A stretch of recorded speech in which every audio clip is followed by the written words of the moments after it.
It's a natural part of every woman's life, their periods. Now, the average woman will use some 10,000 single-use pads and tampons in her lifetime. Now, they may be disposable, but they're not sustainable.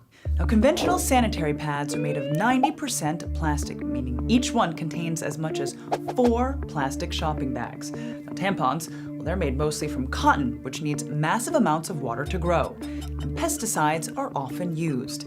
Now, tampons are also made with non-biodegradable polyester, and many brands come individually wrapped with plastic applicators. Overall, pads and tampons can take up to 500 to 800 years to decompose. When it breaks down, it will emit a certain amount of toxic product. Because tampons and pads can contain chlorine and other products that are added to increase absorbency. And all these elements are released into the environment when the product breaks down, then it pollutes the ground and water.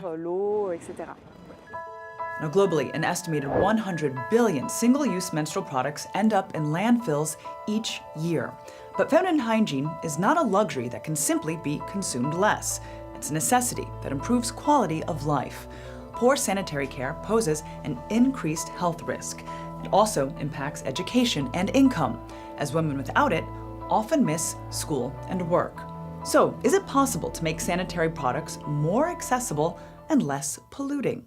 Well, in India, there's been a rapid rise in the use of disposables. With a population of roughly 600 million women, around 60% now have access to sanitary care. That's up from 12% a decade ago. The volume of sanitary waste that can be expected as more and more women adopt, the mass of disposable pads that would need to be disposed of through burying is just phenomenal. I mean, we're talking literally tons and tons every month, and we just don't have the kind of space to really deal with that sort of burial. Now, currently, 1 billion non-biodegradable pads are already thrown away in the country every month. Now, burial clutters landfills and fields. And flushing, well, that clogs drains, and the waste has to be manually removed from sewers, while burning releases harmful toxins into the air. But change is on the horizon. Indian women are breaking the taboo and talking openly about menstruation. Now, they're taking to social media to share their experience with sustainable products, either like with cloth pads that can last about 75 washes, or menstrual cups that are made of silicone and can last up to 10 years. Today we are going to talk about female hygiene, menstruation and menstrual cups. Menstrual cup use करना जिसका पूरा तरीका मैं इस video में दिखाऊंगी. Now, combining sustainability with accessibility, that's the goal of companies like Akar Innovations.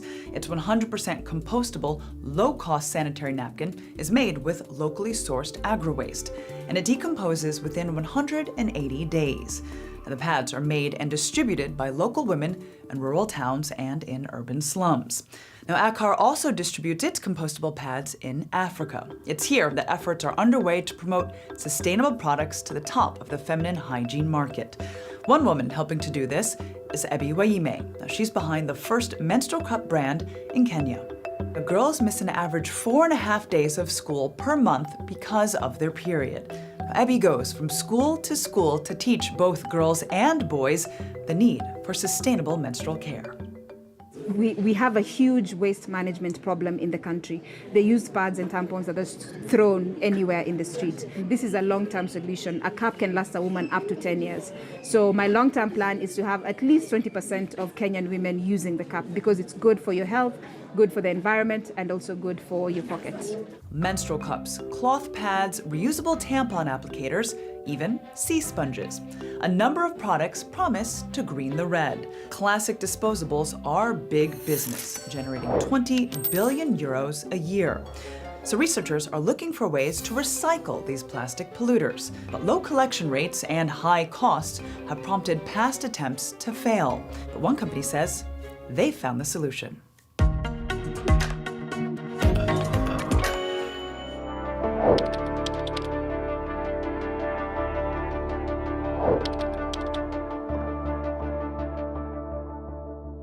This technology will be able to recycle not only diapers, but all absorbent hygiene products. The trash comes in without the need of human touch. We are sterilizing, drying, and separating.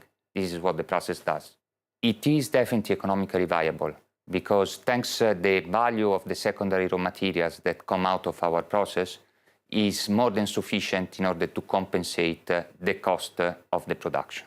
At the end of the recycling process, the materials that are completely sterilized can be used in many different applications. Our cellulose can be used to do very high quality paper, can be used in order to do viscose that can be used in the textile industry, can be used to produce construction materials.